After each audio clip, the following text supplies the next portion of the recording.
So you finally get to the end of a very, very long day. You finish dinner, you've got your pajamas on, and you have been looking forward to this all day, watching your show or reading your book, relaxing. And you sit down on the couch, you put your feet up, and immediately you see it. The dog hair all over the floor, dog hair everywhere. And your brain is like, great. Obviously, I can't sit here and relax with dog hair everywhere. So you get up and grab the vacuum. Then you notice the rogue dishes in the sink that aren't yours. And then you remember that email that you forgot to send. And just like that, your peaceful little evening has turned into a clean up your entire life while resenting and hating everyone. You are so annoyed. And meanwhile, your brain is just torturing you. Listen, I know you wanted to relax tonight, but you were always saying you need more time. You're always complaining how behind you are. Well, guess what? There's 3 hours right here. Waking hours are working hours. Does this sound familiar? Like, how can she actually hear my thoughts? If it does, good. Because we need to have a little come to Jesus convo. Today, I am going to take your "it's really hard for me to relax" nonsense and prove that it's not true. Because once you get over this nonsense and you start prioritizing relaxation, you know what's going to happen? You are going to be more productive, more successful, a hell of a lot healthier and happier. And if right now your brain is like, yeah, doing less is definitely going to make me more productive, don't worry, I'm going to walk you through it.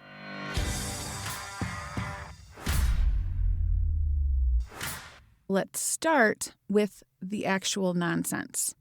Relaxing is not hard. Literally, by definition, relaxing is not hard for you. What's hard for you is trying to relax while your brain screams at you. Relaxing isn't the problem. Your brain is the problem, because the second you sit down, your brain pulls up its little PowerPoint presentation that it's been preparing for the last 25 years, titled, "Everything You Should Be Doing Instead of Relaxing." You should answer that email. You should clean under the sink. You should finish that project. You should get ahead of that project. It's relentless. It will not shut up until you either give in, open your laptop, grab the vacuum, or you numb out. Grab your phone, scroll, go shopping on Amazon, pour an extra glass of wine. Basically anything that will quiet your brain. You are not bad at relaxing. You're bad at relaxing while your thoughts slowly torture you. Part of the problem here is that some of you have decided this is just who you are. You have always been this way. It's always been hard for you to sit still. You're not wired for relaxation. Now, sure, some people have a higher energy baseline. Some people are just naturally more active than others. But even the most active people are wired for relaxation. But somewhere along the way, you learned something about rest and relaxation and downtime. Maybe when you were a kid, you got in trouble if there were things to do and you were resting. So when you heard your mom coming down the stairs, you'd hurry up and pretend like you were busy. Or maybe there was just constant praise for the hardest worker in the house. Oh, he works so hard. Isn't he amazing? Maybe you identify as a perfectionist and you've really just convinced yourself that it is impossible for you to settle unless everything is just right. Any of those might be true, but at some point your brain made a connection that if someone's working, you should be working. If something isn't done, you should be doing it. And people who relax without that relaxation being earned through hard work are lazy. There are very few words that send chills down the spine of a high performer more than the L word. Lazy is death. And your nervous system, whose job is literally to keep you alive and safe, makes sure, by any means necessary, to never, ever let you be lazy. which means every time you sit down to relax, your nervous system has been trained to sound the alarm. You have to change your beliefs at the nervous system level. You can't change your identity, becoming a person who can relax, who can just be, while running the operating system of your old identity. So let me give you an example. One of my clients used to be a massage therapist, and not just any massage therapist. Apparently, she was the massage therapist. She had very long wait lists, high-profile clients. She was booked months in advance. She was excellent at what she did, but massage therapy is physically demanding. So with that, along with this realization that she had met her ceiling because there's only so many hours in a day you can physically do massages, she started training other therapists in her method, and eventually she opened a spa.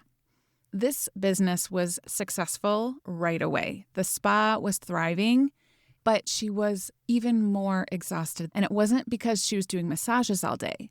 It was the constant overthinking, waking up at 3 a.m. with those oh shit thoughts, filling in when employees called out. She was managing everything.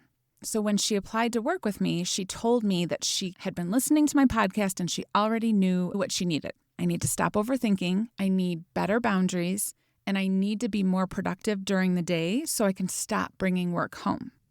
So she looks at me and says, I'm a good student. I'm a hard worker. Just tell me what to do and I will do it. Which, of course, made perfect sense to her because high performers have one solution to basically every problem. Try harder, push more, think longer. And I looked at her over Zoom and said, okay, when exactly are you planning to fit that work in? There is a funny thing that happens when I'm working with clients on identity upgrades. The first thing I have them do is give me a rundown. Tell me what a normal day in the life of the next level identity, who you are becoming. What does a normal day look like in that life? And one of the most interesting things I've noticed, been doing this for 12 years, is that their days look eerily the same. The specifics will vary, obviously, because people have different careers, they're in different seasons of life, but the structure of their day is virtually the same. So here's what it is. They wake up without an alarm. They feel well rested. They stretch. They make coffee, and they actually sit down and drink it while it's hot. Maybe they do some yoga or a workout or journal. The mornings are always slow and relaxed. And then they go to work, whatever it is they do. And then at lunchtime, they all eat lunch, not shove a granola bar they found in the bottom of their purse. And they always take a walk after lunch, not because they are trying to close their rings. It's because they know that they always feel better in the afternoons if they get outside and get some fresh air, some movement before they get back into active focus mode. They finish their workday at a reasonable time. They go home. They have a relaxing dinner. I'm actually always shocked at the number of people whose ideal day includes cooking that dinner. All you people who enjoy cooking, you baffle me. My next identity, my yummy dinner, is already on the table. It is none of my business how it got there or who cooked it, but it's not me. That part I know. Anyway, they apparently cook and then eat and enjoy their dinner, and then they spend the rest of the evening relaxing.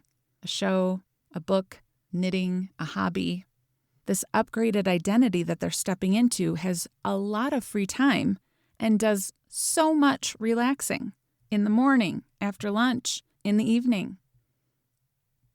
So when I ask, how did that version get there? How come she's not being tortured by her brain every time she sits down? This is the moment when the excitement and the sparkle drains out of their eyes. Because remember, they have one way that they solve their problems. Well, I need to just buckle down and get ahead on everything. I'm going to need a new time management system. I need to fix my sleep. I need to declutter my house. At which point I remind them of something. This can't be the solution because that's what you've already been doing and that's what created where you are now. The problem isn't that everything needs to be finished before you relax. The problem is that you believe everything needs to be finished in order for you to relax. Believing the thoughts that start yelling when you try to read your book. Believing that you have no choice but to listen and indulge and obey those thoughts. You don't. These thoughts are not facts. These thoughts are just part of your old identity that was learned. This identity believes that exhaustion means you're doing something, and busy means you're being productive, and productive means you're worthy. So in order to be worthy, or at least not be lazy, every moment you're awake should be productive. And downtime, relaxing, doing nothing is not productive. The irony of all of this is that that belief isn't just unhelpful, it's wrong. Not theoretically, scientifically wrong. There is a lot of research, and I will share it in just a minute, but that research will barely even matter because I can prove to you right now that downtime is productive by asking you one question. How many problems, big problems, little problems, world problems, have you solved in the shower? Seriously, how many times have you been stuck on something all day, trying to resolve a conflict, trying to figure out what you want to say, trying to get your thoughts organized, and then you get in the shower and boom, the answer just shows up out of nowhere? How many genius ideas have come to you while you're just zoning out, waiting for the conditioner to soak in? I used to think magic showers were a phenomenon that only happened to me. Like the secrets of the universe were being downloaded to me through my shower head. And then when my husband Dave was writing his book, his showers would take forever because whatever scene he had been stuck on would always click in the shower. And so he'd have to jump out and write it on the mirror with a marker before he forgot it. There is actually a lot of really interesting research about this, not just magic showers. While you're sleeping, while you're vacuuming, folding laundry. Scientists call it the incubation effect, and it describes what happens when your brain shifts from active thinking into rest mode. It would seem that if you're not actively thinking about something, those thoughts just get turned off. Like the brain has a little holding room where any idea or thought or problem that isn't actively being focused on is stored until you take it back out of the holding room. But that's not what happens. Research shows that there is a point where digging your heels in, staying in the active doing part of the brain, instead of allowing yourself to rest and relax, actually stops progress. So pushing through becomes unproductive, which, if I'm not mistaken, according to your rules, means downtime is productive and overthinking and overworking and overdoing, lazy. The horror. Now, unfortunately, knowing all of this information is not going to stop your brain. When you go to sit down and relax, your brain's going to be like, oh, cute.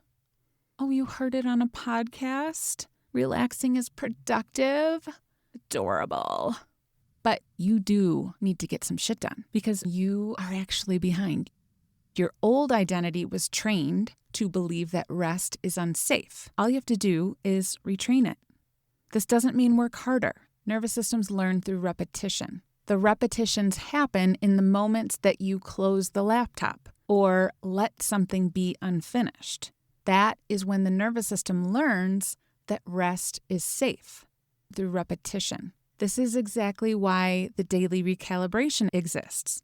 These daily messages I write aren't pep talks to try and get you motivated so you can do more today. They're daily reps that reinforce the identity, building that muscle memory of the identity of a person who believes at their core that relaxing is not unsafe.